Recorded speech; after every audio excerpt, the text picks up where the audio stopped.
Hello मित्रों, नमस्कार। मैं सुनील चौहान। आप लोग देख रहे हैं Sunil Chauhan Asian business idea. इसमें मैं बहुत सारी अच्छी बिजनेस आइडिया के बारे में बताता हूं। कौन सा ऐसा बिजनेस किया जाए जिससे कम पूंजी में ज़्यादा पैसे और अच्छा बिजनेस चलने वाला हो, जिसका कंपटीशन कम हो और आसानी से लोग कर सकें और समझ में आए। आदमी कोई भी बिजनेस करता है तो उसके दिमाग में बस यही आता है कि कौन सा बिजनेस करें और उसमें कितना पैसा लगेगा, चलेगा कि नहीं चलेगा, तो किस प्रकार से किया जाए, कहाँ से स्टार्ट किया जाए, ये सब सारी चीज़ें मैं आपको इस वीडियो में बताऊंगा।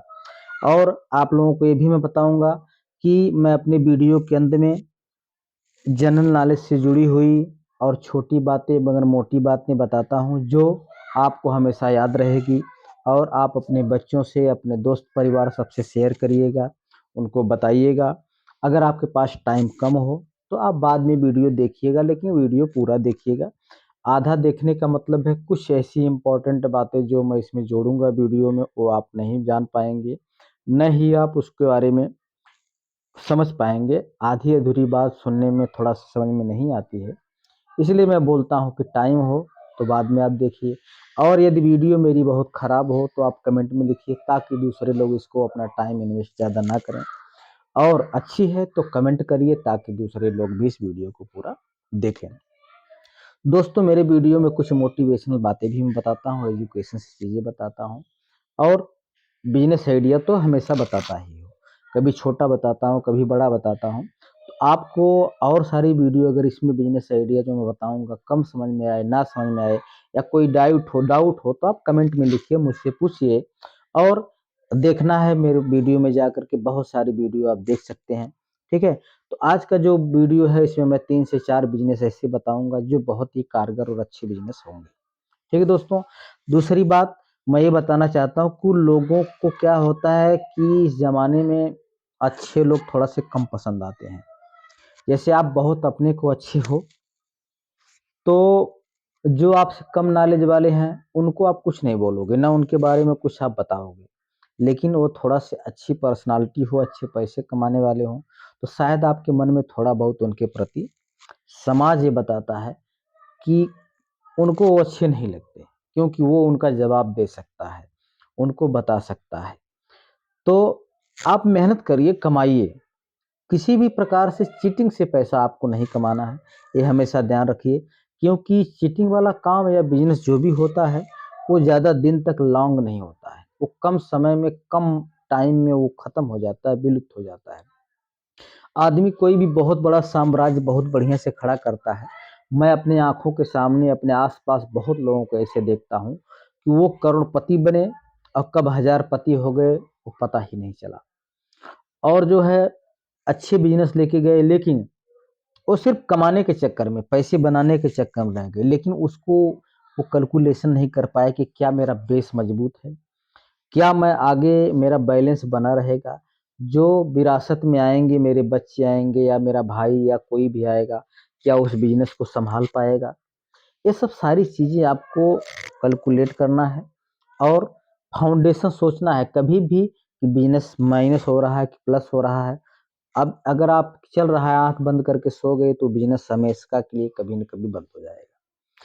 इसीलिए आप अगर ध्यान देना है कि आप अपनी विरासत या कुछ भी अपने बच्चों को देते हो, किसी को देते हो संभालने के लिए, तो आपको उस पर फोकस करना बहुत ही अनिवार्य है। बिजनेस क्योंकि जो भी आदमी खड़ा करता है, बहुत मेहनत से, बहुत टाइम उसमें लगता है खड़ा करने में उसको, तब जाकर के उसको बिजनेस चलता है। सॉरी, थोड़ा सा मेरा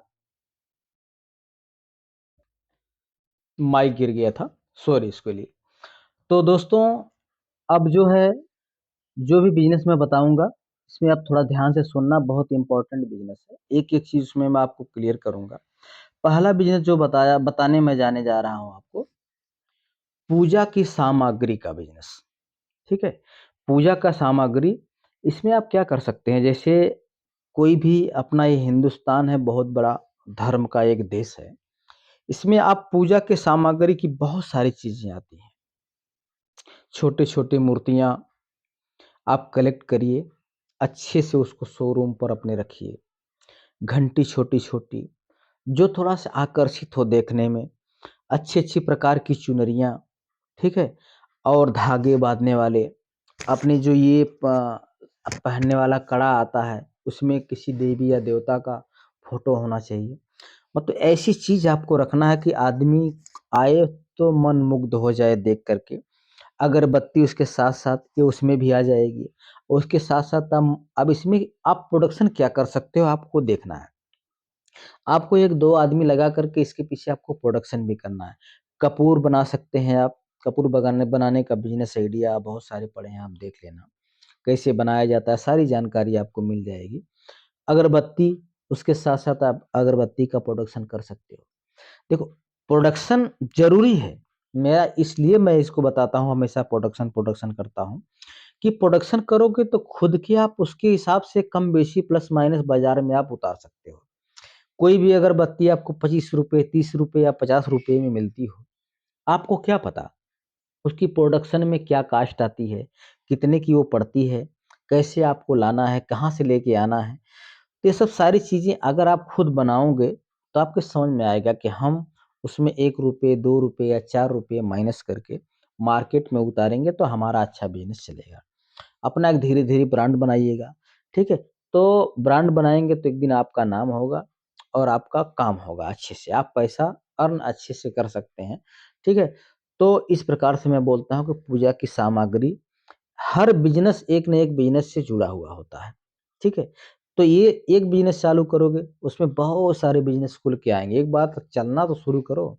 रास्ते में चलोगे तो बहुत सारे ना रास्ते नज़र आएँगे, लेकिन जब आप यहीं खड़े रहोगे, आगे आपको नहीं बढ़ना है, तो आपको आगे का रास्ता कैसे पता चलेगा कि आगे और सारी शाखाएँ हैं इसमें, ठीक है? तो शाखाएँ हैं, काँटे भी होते हैं उसमें, रास्ते में काँटा डेफ़िनेटली मिलेगा आपको। बहुत लोग ऐसे बहकाने वाले मिलेंगे या आपका दिमाग आपको मॉडिफ़ाई करेगा, कि नहीं, नहीं ऐसा नहीं करना चाहिए। लेकिन एक बार मंज़िल पे बढ़ो, तो थोड़ा से जम करके मेहनत करो। एक बार रगड़ के मेहनत करो, खुद ही ऑटोमैटिक आपको समझ में आ जाएगा कि आप क्या किए, आपको क्या मिला। ठीक है? दूसरा बिज़नेस जो बताने जा रहा हूँ आपका जूस का बिज़नेस। जूस सेंटर आप खोलो। जूस सेंटर में मैं ये नहीं बोलता हूँ कि सिर्फ़ केमिकल वाला ही जूस बेचना है। ऑर्गेनिक, ओरिजिनल, एकदम अच्छा, मतलब कि बिना बिना मिलावटी, ये सब शब्द लिखना है आपको दुकान पे। और शब्द लिखना ही मायने नहीं रखता है, वैसा प्रोडक्ट ही आपको बेचना ही पड़ेगा, ठीक है? तो उस प्रकार के प्रोडक्ट आप मार्केट में उतारेंगे, 1-2 बंदे हायर करिए, जूस की लॉरी लगाइए, जूस से मिलता हुआ कुछ भी नहीं छूटना चाहिए। आज के ज़माने में बहुत सारे लोग शुगर पेशेंट हैं, उनके लिए भी आपको जूस बनाना है, ठीक है? करेले का जूस, आँवले का जूस, ठीक है? करेला, टमाटर, खीरा, करेला, टमाटर, इस सब का भी जूस। जो आप रिसर्च करना, कुछ खराब चीज़ नहीं डालना, एकदम शुद्धि से बनाना है उसको। सारी चीज़ आप करोगे ना, जूस सेंटर बना दोगे ना, तो कोई न कोई ग्राहक, किसी न किसी प्रकार के ग्राहक आते ही रहेंगे। आप फ्री नहीं हो पाओगे, ठीक है? तो कुछ ऐसी दुकानें होती हैं भाई, जो बड़े लेवल पे जब बढ़ जाती हैं, अब छोटा-सा पार्ट आप उनसे माँगने जाओगे, तो रहेगा तब भी मना कर देते हैं कि नहीं, मेरी दुकान पे नहीं है। लेकिन जो बिज़नेसमैन होता है, वही छोटा चीज़ वो ज़रूर देता है उनको। क्योंकि वो अगर चीज़ पा गया कोई, छोटी-सी चीज़, मान लो दुकानदार को सिर्फ़ ₹50 बचा, वो हर 5 मिनट में ₹100 कमा रहा है, वो 5 मिनट में आपसे सिर्फ़ ₹50 पाया, तो ये नहीं, वो अपना बिज़नेस किया। क्योंकि आप कहीं भी क्षेत्र में जाओगे तो बता दोगे कि आपको जाना है तो वहीं जाना। आपको हर चीज़, हर वस्तु टाइम से मिल जाएगी। लेकिन कुछ लोग ऐसे होते हैं, उसके लिए साफ मना कर देंगे। भाई, लेकिन उनको ये नहीं पता होता है कि ये मैं आदमी कितनी मेहनत से एडवर्टाइज़ करता है, पैसे देकर के मोबाइल पे करवाता है, टीवी पे करवाता है। जो खुद आदमी प्रचार करेगा एक छोटी-सी चीज़, उसमें कौन-सा कुछ पैसे तो दे ही के गया। आपका थोड़ा-सा लॉस हुआ, मैं मानता हूँ, आपका टाइम थोड़ा-सा गया। लेकिन वो जब लेके जाएगा तो 5 आदमियों से घर में, क्षेत्र में, हर जगह किसी न किसी को अगर चर्चा होगी कि सामान नहीं मिल रहा है, तो तुरंत उसका एड्रेस बताएगा। ये चीज़ बिज़नेसमैनों को कभी नहीं भूलना चाहिए। अगर आपके पास चीज़ है तो दो, नहीं है तो उसको नोट करो। कहीं न कहीं नोट करो और ला के रखो, ताकि ग्राहक आपके दुकान से वापस नहीं जाना चाहिए। ठीक है? तो ये जूस का इसलिए मैं बताया कि कई प्रकार के आप जूस रखो और एकदम ब्रांडेड तरीके से बेचो, एकदम फैशनेबल बन करके बेचो। ठीक है, चलेगा क्यों नहीं चलेगा, ज़ोर से चलेगा वो। थोड़ा से एरिया डिसाइड करना होगा कहाँ पे पब्लिक ज़्यादा आती है और कब उनको भूख लगती है, फैक्ट्री के सामने है कि स्कूल के सामने हैं आप, किस हिसाब से उसको आपको मैनेज करके करना है। ठीक है, एक बिज़नेस बहुत ही बेहतरीन बिज़नेस मैं बताने वाला हूँ। इसमें आपके पास अगर पैसे हैं तो आप ऐसे ही चालू कर सकते हो या आपको थोड़ा-सा सीखना पड़ेगा, साल 2 साल अगर आप टाइम देते हो तो आप पहुँच जाएँ। आपको पुराने कार बाइक का बिज़नेस बेचने वाला करना है, ठीक है? अब बेचने के लिए आपको आइडिया नहीं आएगा कि कितने में खरीदना है, कितने में बेचना है। आज के ज़माने में मॉडर्न युग है, कोई भी जो है कोई भी गाड़ी चलाता है, तो वो जो है साल, 2 साल, 4 साल चलाता है, अच्छे पैसे वाला होता है तो उसको दूसरी गाड़ी की ज़रूरत पड़ती है, तो बेचता है। तो बेचने के लिए कहाँ जाएगा? वो सीधे गैरेज पे जाएगा कि भाई अगर कोई ग्राहक है तो आप बताना। ज़्यादातर वो गैरेज पे जाते हैं। तो आपको गैरेज का काम सीखना पड़ेगा। साथ 2 साल, 4 साल उसमें निकाल लोगे एक बार ना, कोई भी पढ़ाई करने में भी आपको टाइम जाता है। ठीक है, 12-15 साल आदमी उसमें जुटा मतलब खराब कर देता है। खराब नहीं मतलब लगाता है, वो काम आता है। पढ़ाई एक ऐसा चीज़ है, वो खराब उसको हम नहीं बोल सकते। लेकिन आपको उसी के हिसाब से जो है, ये आपको बिज़नेस करना पड़ेगा और सीखना पड़ेगा। जिस दिन आप सीख लेंगे, उस दिन आपके लिए बहुत बेहतरीन ये अमृत का काम करेगा ये बिज़नेस। तब समझ में आएगा क्या चीज़ है। आप एक गाड़ी में से लाखों रुपए, पचासों हज़ार रुपए कमा सकते हो, एक गाड़ी से। कोई भी गाड़ी हो, आप देख लिए कंडीशन में गाड़ी है, आपके पास हुनर है, आप जानते हो कि इसमें ये प्रॉब्लम है। डेंटिंग पेंटिंग में उड़ करके 40-50 हज़ार रुपए आता है। आप बढ़िया से इंजन-विंजन उसका सही कर दिए, 1 लाख रुपए लिए थे, 2 लाख, ढाई लाख रुपए आप उसको बेच सकते हो। ठीक है? और इस बिज़नेस से मेरे घर के लोग भी जुड़े हैं और मैं जानता हूँ कि इसमें कैसी कमाई होती है। आराम से आदमी कमा सकता है। इसलिए दोस्तों, आप अच्छे से रहिए और ये बिज़नेस करिए, अपनी लाइफ़ को बनाइए। एक बिज़नेस मैं आपको और बताना चाहता हूँ, फर्नीचर का बिज़नेस। ये तो पूछो मत कि कैसा बिज़नेस है। कोई भी ऐसा घर नहीं होगा जिसके घर में फर्नीचर की वस्तु नहीं होगी। ये यहाँ एक कारीगरी वर्क है। फर्नीचर का काम सिर्फ़ फर्नीचर तक सीमित नहीं होता है। फर्नीचर के साथ बहुत सारे इसमें वर्क आप जोड़ सकते हो। फर्नीचर के साथ आप एमएस का काम कर सकते हो, फाइबर का काम कर सकते हो, ठीक है? फर्नीचर में क्या बनता है? आपको पता है टेबल, कुर्सी, खिड़की, जंगला, अलमारी, दुनिया भर की चीज़ें फर्नीचर में बनती हैं। किसी का मकान हो, किसी का घर हो, सजाना है, करना है, बिना फर्नीचर के वो कभी आधा-अधूरा है।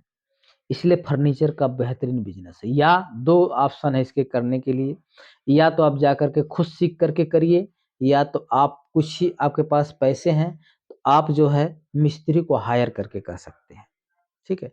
फर्नीचर का धंधा कर सकते हैं, एमएस लाइन का धंधा कर सकते हैं, जो आपको बेटर लगे सो करिए। बहुत बेहतरीन बिज़नेस आइडिया है। ठीक है दोस्तों, अब अब मैं सोचता हूँ कि कुछ छोटी बातें मगर मोटी बातें बता देता हूँ। ये बिज़नेस बहुत सारे ऐसे बिज़नेस हैं, मेरा एक सीरीज़ ही चल रहा है। इसमें हज़ारों बिज़नेस आइडिया मैं बताने वाला हूँ सब गिन करके, कुछ भी छोड़ने वाला नहीं हूँ। ठीक है दोस्तों, अब मैं एक जो है एक जनरल नॉलेज की चीज़ आपको बता देता हूँ। आपने मंदिर का नाम सुना होगा कामाख्या मंदिर। लेकिन आपको शायद ये पता होगा कि नहीं होगा, होगा भी आपको, जिसको नहीं है उसके लिए बताना चाहता हूँ कि ये कहाँ पर स्थित है, उस शहर का क्या नाम है? तो उस शहर का नाम है गुवाहाटी शहर। गुवाहाटी में ये बसा हुआ है।